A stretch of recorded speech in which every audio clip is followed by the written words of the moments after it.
Welcome to a very special fans fight back on the PitchBoxing app with myself, Martin Theobald, where we're going to do a very whistle-stop tour of the Conor Benn, Chris Eubank situation.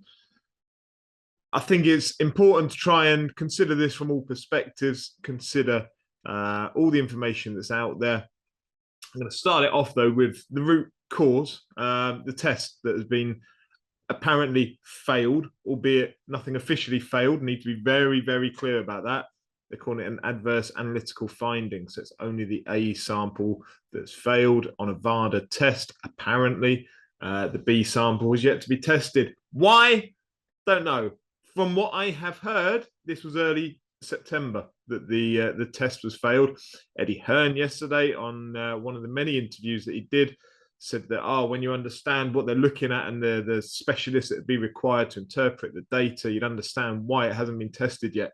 Over a month ago, from my understanding, I can't understand why it hasn't been tested yet.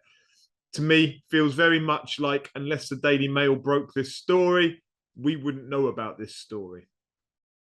That's how it looks as a boxing fan. So immediately my question then falls around how many other stories of this nature have fallen in the past and nobody's found out about them. How often does this happen? It's not good practice, is it? Surely. So yeah, if we start on the premise that the test is not official, that it has been failed, then why are we in this situation? We're in this situation because the Daily Mail broke the story.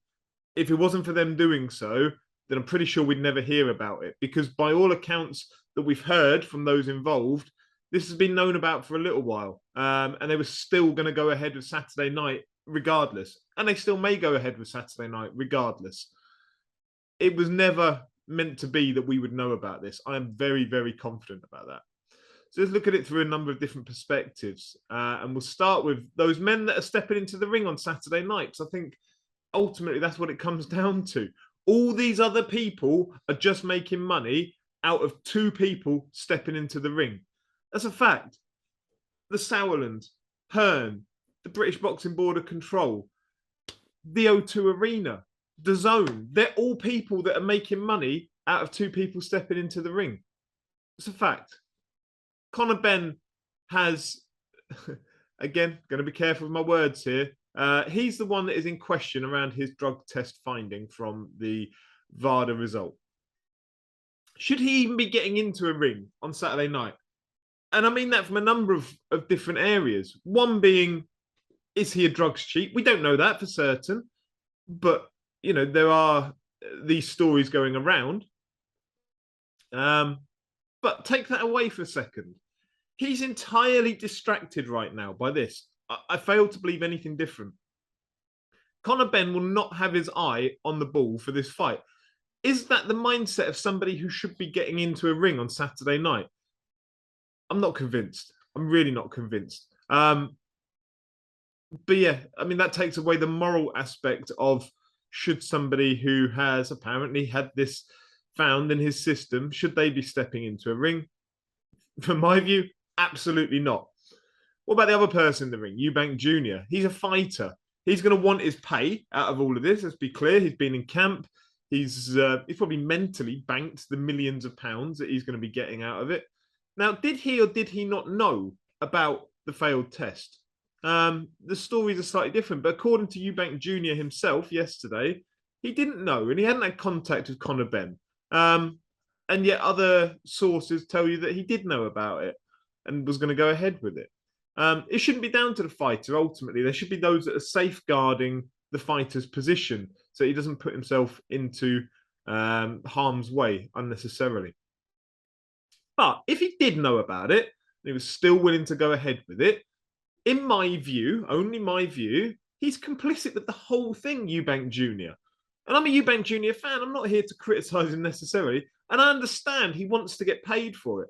But don't ever, if he knew about it, don't ever criticise drug cheats again if you're willing to potentially get into the ring with somebody who's failed a drugs test. I accept you want to get paid. I accept all of that. But you can't support what's going on there. Now, let's take it from the point of view of the British Boxing Board of Control. Some questions around that. When did they find out about this failed drugs test? Because, again, you have to pick through the bullshit that comes out. You have to pick through it. And it's very difficult to do so because you have lots of different people feeding into lots of different channels, and those messages get murkier and murkier and more nuanced as you go along. But simple question for the British Boxing Board of Control: when did they find out about the alleged failed test on the A sample? So we need to know, when did they find out? Because they called it off on Wednesday. They put out their statement saying that the fight is off. If they knew about this a month ago, why would they not have called it off then? Why has it taken the Daily Mail article to come out for them to call it off? And if they didn't know about it a month ago, that's a bigger red flag for me. If they didn't know about it when the failed test happened, why is that information not being fed through into the British Boxing Board of Control? Now, you can tell me that it's a VADA test rather than a UKAD test, and UKAD are the ones that the British Boxing Board of Control care about. Right, so why are VADA involved at that point? The British Boxing Board of Control need to know about failed drugs tests. And if they're not being told about it, that's not good enough. And if they are being told about it, but they're only cancelling a show because the Daily Mail have reported on it and then it's gone mainstream, that's not good enough. So, which one is it? They can tell us, surely. They've issued the statement to say the fight won't go ahead on Saturday night. They cannot back down from that now. That is a very solid statement, and I applaud them for doing it. I don't applaud them for doing it now if they knew about it a month ago. That's a very different story. Either way, let's park that and applaud them for putting out a very solid statement to say the fight will not go ahead. They can't back down from that statement. What can happen, what I understand is happening, is that some areas of the promotional team or teams are currently in court looking for an injunction to allow Saturday night to go ahead. Now, that injunction isn't there to overturn. An injunction can't overturn the board's decision. The injunction can be ruled upon whether the board have followed their own proceedings or not. So that's what the court will be looking at, is have the board followed their own proceedings or not. So they might end up being told out of this, so they have to allow the fight to go ahead. In which case, that's f***ing madness. Absolute madness.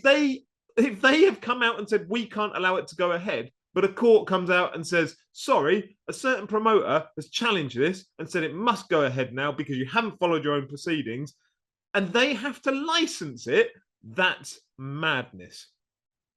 So let's take a look at the promoters, shall we? Hearn, if he is in court looking for that injunction, and regardless of all of that, the fact that they're still talking about this fight is going to go ahead, and the language they're using is about Saturday night and the fact that it's going to go ahead. What on earth? The board have come out and said you can't do the fight. Why are we still talking about the fight going ahead on Saturday night? Where is... If this does go ahead, it shows there is no power from the British Boxing Board of Control.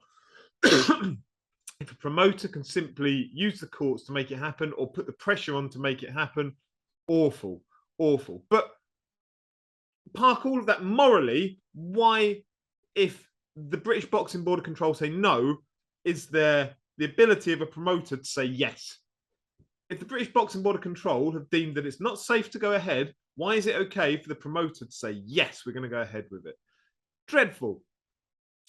Next time a fighter dies on a show and you see promoters out there crying on IFL, on ID Boxing, on Boxing Social, talking about how sad it is of the situation, remember this.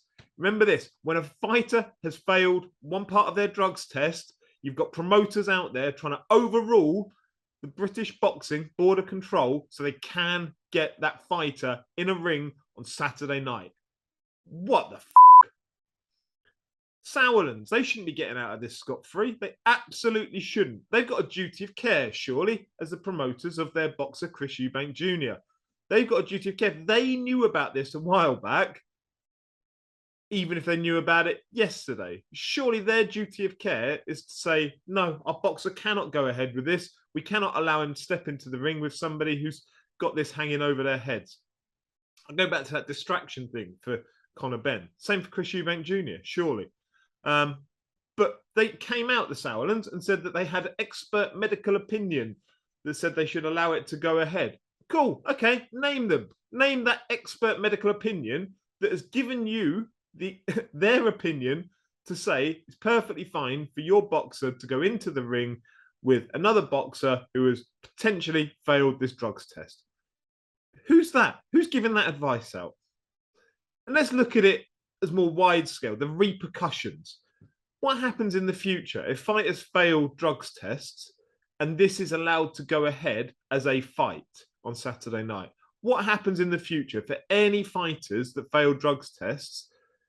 What message does this send out? What message does it send out more wholesale to boxers around taking drugs and taking PEDs, especially if you're part of those big stables, if you're part of those big promotional outfits, and you know you've got promoters out there willing to fight your corner if you fail something? That's really bad. But I want to leave it on this one. What if there's an injury? What if there's something that goes horribly, horribly wrong on Saturday night and the fight goes ahead? What if something goes wrong? Then what? Then what? I think you've probably got the tone of what I'm trying to say. I'm not in favour of this fight going ahead. I'm amazed that it's even in discussion. And I think that shows what a morally bankrupt sport we exist in. Thank you very much. Martin Theobald, PitchBoxing.